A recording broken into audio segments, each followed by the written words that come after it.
young African entrepreneurs? My name is Khubane. I am now 32 years old lady from South Africa. Yes. And I come from a small village in Limpopo province. So, okay. so my professional background, I'm a qualified internal auditor. I'm also a certified fraud examiner. So I am an employed person. I work full-time as an internal auditor. I do investigations. That is my 8 to 5. I am also an entrepreneur. I have got my own consulting firm, which I do accounting, tax, and audit. And that is what I do on the side as my side hustle. We call it side hustle in Africa.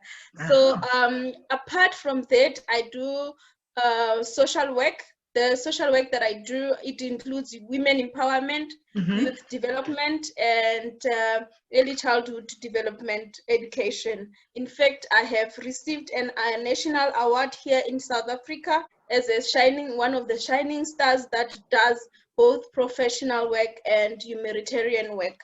So I have assisted the Early Childhood Development Center in South Africa to set up some of them, to register the organizations for ladies that are not employed, and to start their own early childhood development center. And for those that existed, most of them are struggling with compliance issues. The environment is non-compliant in terms of administration, is non-compliant in terms of regulation, they are non-compliant. So this is what is a huge barrier between them and receiving funding from either our government or from the public private sector. So what I do is I assist them with administration, I assist them with compliance with regulations, and I assist them with application of different fundings.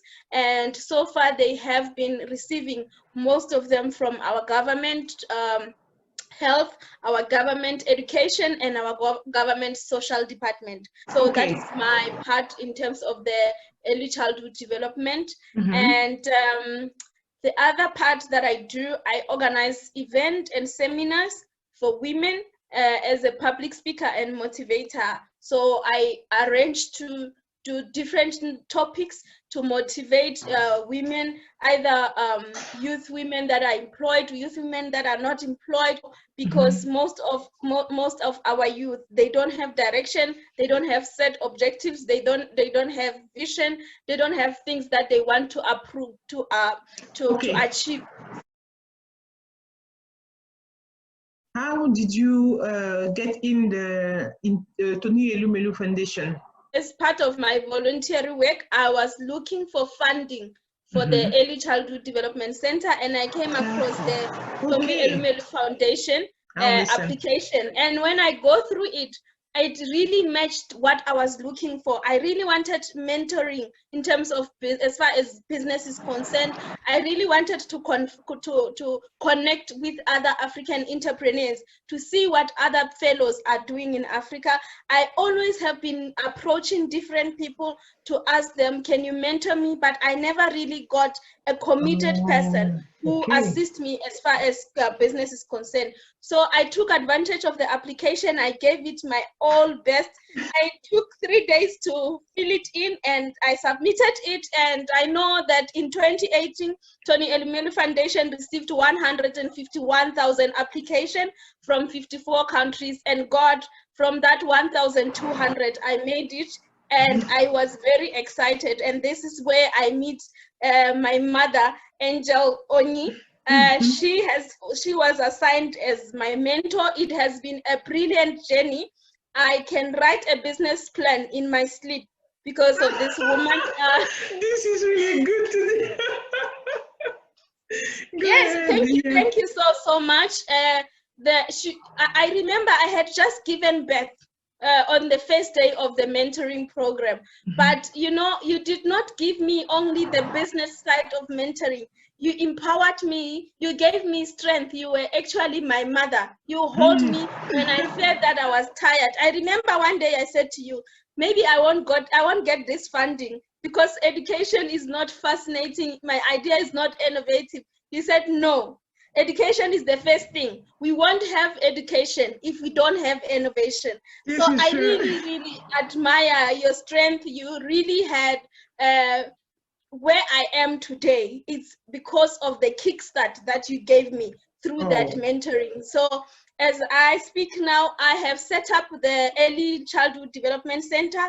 It's in my rural area in Limpopo. We do homework assistant, university application, bursary application. We want to set up a library. We also want to set up an electronic center where our kids can have access to internet, because it's in the rural area. Most of them, they don't know how to search on the internet. They don't know how to apply for funding, for scholarships. And these are the kind of things that I would like to achieve through that center. And I am also trying to mentor them, the same mentorship that I received through the foundation. The mentorship that I received in this program, the funding, it helped me set me up.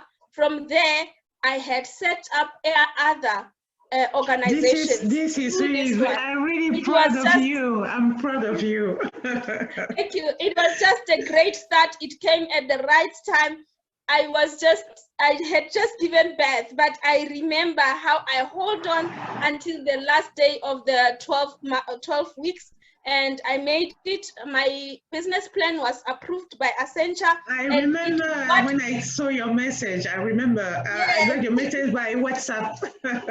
My business plan is my own brand. It is how I used it. I use it even today for all the organizations that I've set up since that 2018. I'm using the same model. It is a wonderful model. I'm still using the teachings that I've received from you.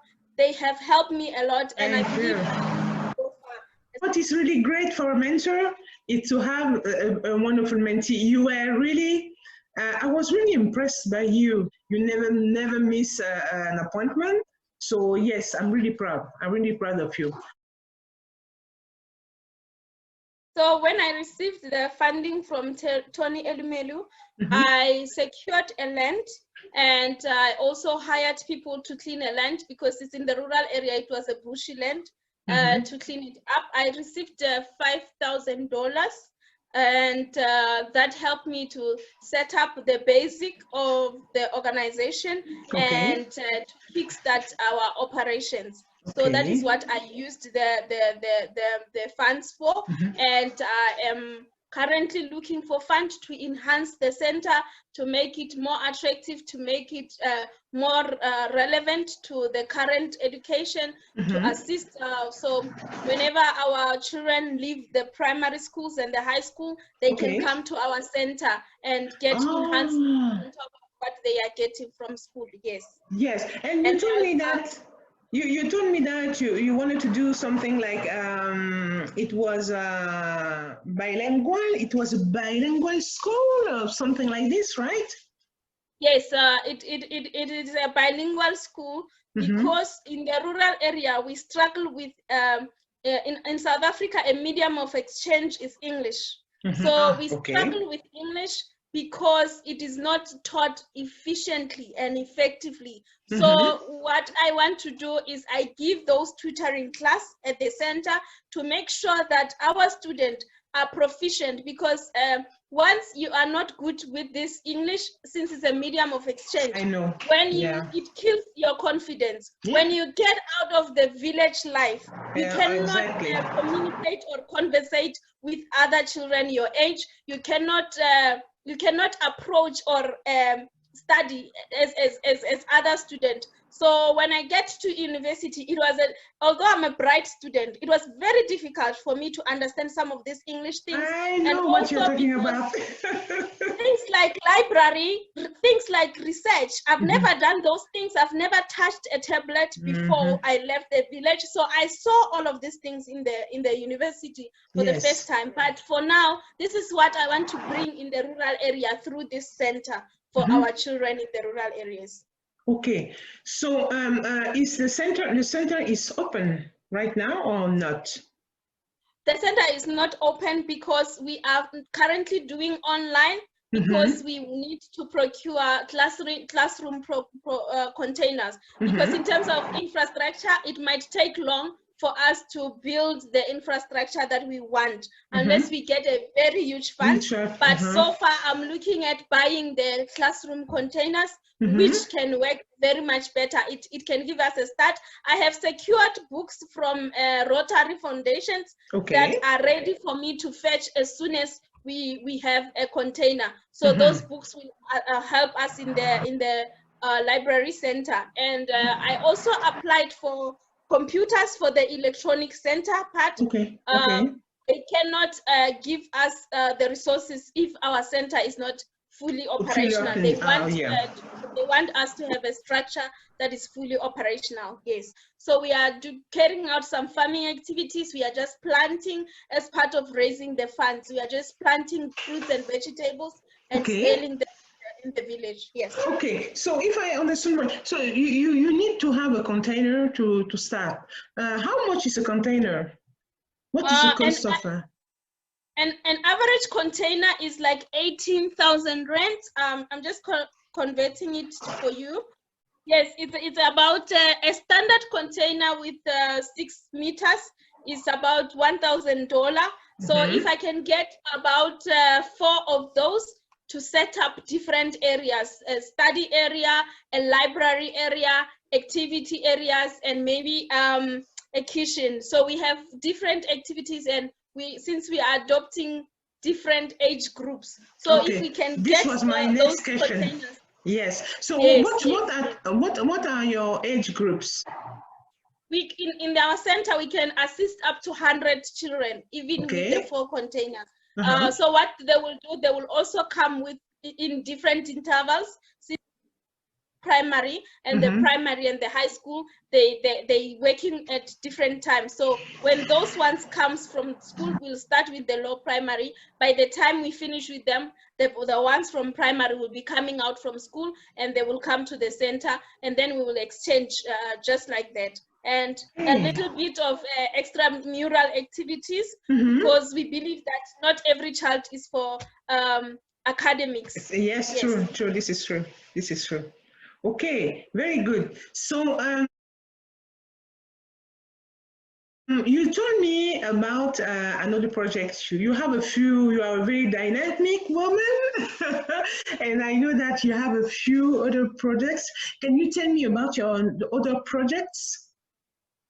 Yes, my biggest project now is the Global Youth Leaders Network. It's a network of youth leaders. We are deploying youth members, 2 people in each and every country. So far, we are a registered organization in South Africa, but it's a global organization. We have got board members and members across the 4 continents: South America, North America, Asia, and Africa. And these members are active in different, we have about 50 countries active. And as we continue and proceeding, we hope to have representation in all countries. This organization is about, as a youth member, I have traveled different countries, attending youth forum, youth organizations, but I am co-founding the organization.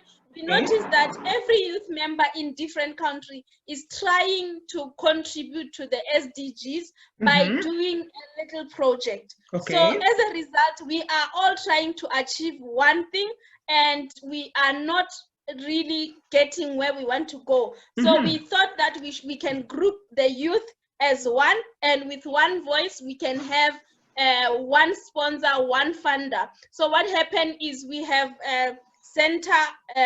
ideas. We centered the ideas. Once we come up with an environmental idea to say that we want to plant trees in World Environmental Day, we planted trees. So what we do is we give instruction to all members across other countries. By that, we can create or make an impact in one day in 100 countries just in one day. And I think that is a huge contribution than just trying to do in your own small country. So that is my biggest project for now, and we are looking for partners that are for SDGs and youth organization, because what we really want is to make sure that by 2030, our organization as a youth organization, we have pushed and make a huge contribution in terms of achieving these SDGs. Yes. Okay, I understand. What kind of partner are you looking for? We are looking for partners that are interested in youth activities or in sponsoring youth organizations, where we have got a strategic plan with all activities and ideas that we want to implement as part of youth contribution to SDGs. So these partners are going to either provide us with resources, provide us with expertise, or provide us with the funding to implement those projects. To launch it. You know that I'm a business person, so I always always talk about money and return on investment, you know. And so how much does it cost to launch your magazine? As a global director of projects, I am just approving and overseeing the project. I can get the detailed costing of the magazine. Yes. And I can always send that to you. Yes. Yes, you will. Okay, please send it. So you say that the name of your organization is Youth Leaders Network. Global Youth Leader Network. Okay, so this is great. It's a great job. You know that education is the main point of everything. You know, we spoke about it a lot of time when we were doing our mentoring. And do you remember that you told me last time, you sent me a message on Messenger or WhatsApp, I don't remember. And you say that I didn't know that I was able to do it. And I told you, yes, I do. I remember, yes, because I saw your motivation, and I knew that you were able to do this kind of how do you say, project. Okay, yes. So this is really good. Yes, we have partnered with an organization in the US. It's called Coaches of Influence Foundation. Okay. It's headed by Dr. Margaret Ellis. I think she is Gambian, but she lives in the US. About this organization. Our organization has got is a 7th membership. So our members invest their time, their energy, and their resources to keep the membership. So they do not pay for the membership. Yes. Okay. So tell me about your. So first, tell me about your next project, and we will end with something. The great news you told me a few minutes ago. You had a prize. Yes. Yeah, you have to share it because this is I will send you the awards recognition, the article. But this article, I have been recognized here in South Africa. It's a national award as one of the South African shining stars that have made contribution in the entrepreneurship and business sector by assisting fellow South African women to register their preschools, and for those that are registered to actually assist them with compliance with administration. Yes, application to actually run compliant and infrastructure friendly and safe centers. Yes. So so this is South African. The name of the award is South African Shining Star, right? Yes. Yes. Okay.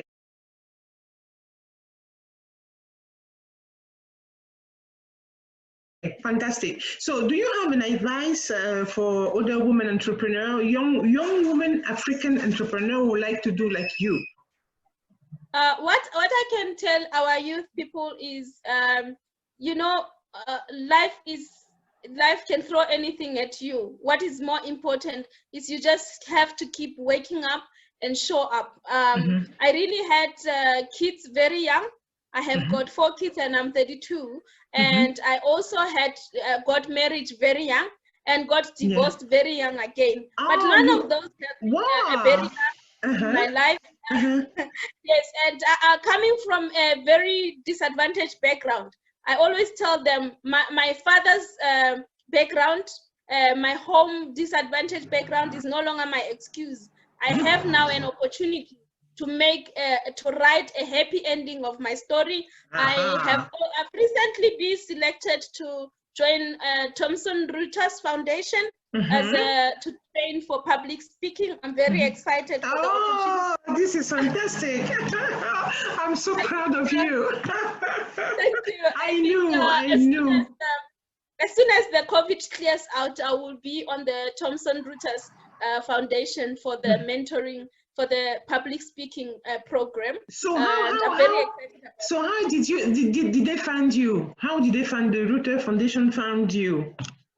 They were looking for young Africans who have got a burning story that they want to tell, that they think their story can change other people's lives. So I believe that I have a story that people think is painful, but I think this story can be a motivation, because how many African children get married at the age of 12 and they give up on their future, they give up on their education, they give up on anything. So this story I want to share with our fellow African women, that no barrier, no marriage, no background, no nothing should be a barrier.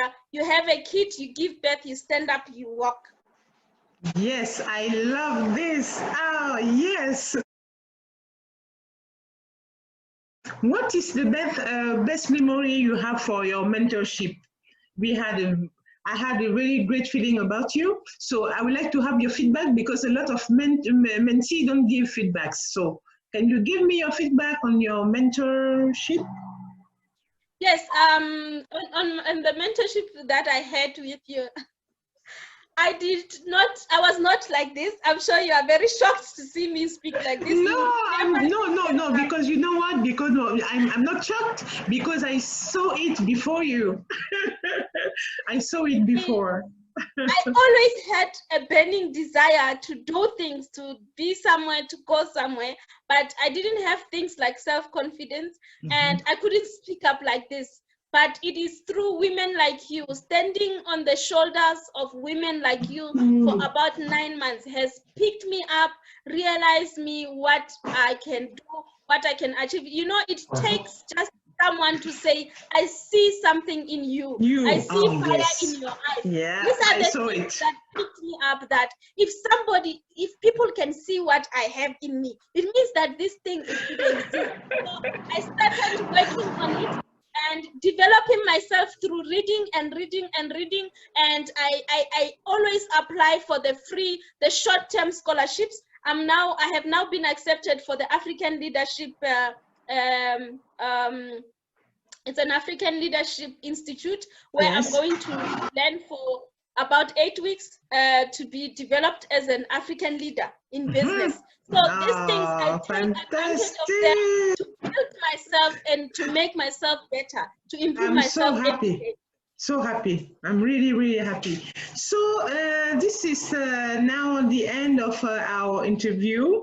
Thank you so much for being my guest. I'm really, really, really so proud of you, because the best, the best gift for a mentor is to see a mentee like you. And I want to tell you that you are the only, I had another woman as a mentee, but she disappeared. I don't know what's happened. And you are the only woman between my mentees, so I have only men. And so what you are doing is really great for me. And I'm really, really proud of you. And I wish you the very, very, very best. And we will stay in touch, okay? You have all my numbers. You have my WhatsApp, phone number, email, Twitter, Messenger. Feel free to call me and to ask whatever I can do, okay? Okay. So no problem. Do you want to add something before the end? Yes, I know that you are going to share this video with our fellow youth people in Africa. They can find me on Facebook as Manakana TP, as it appears on the screen. That is my Facebook name. Okay. And they can also find me on the Global Youth Leaders Network on Facebook page. They should be able to get through me through that. And on Instagram, I am Khubane Manakana. Khubane, yes, Khuban. Khubane Okay. Manakana, yes, and I am Tebogo Manakana on LinkedIn. So this was Angèle Onyie. I was the mentor of this wonderful woman, and I'm so proud of her. And can you say your name again, please? My name is Khubane Manakana. Yes. Okay, so thank you for being here, and let's stay in touch, and so proud of you. So that you know that when people will see your interview, they will know that women can. Yes, we can. Okay? Yes.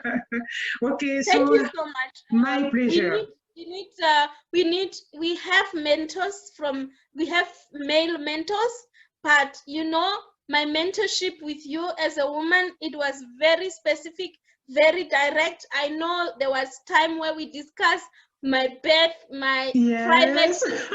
Thank you so much. You're a mother to me. Oh, thank you. I'm so honored to be your mother. I'm honored. Okay, thank you, my dear. Bye-bye. See you soon. So much. Take care. Take care of you. Bye-bye.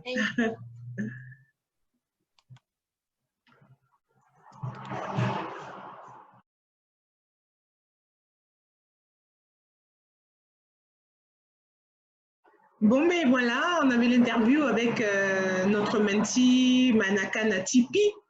Et ça s'est très bien passé. Je suis vraiment très, très fière d'elle parce que je l'ai mentorée pendant 9 mois.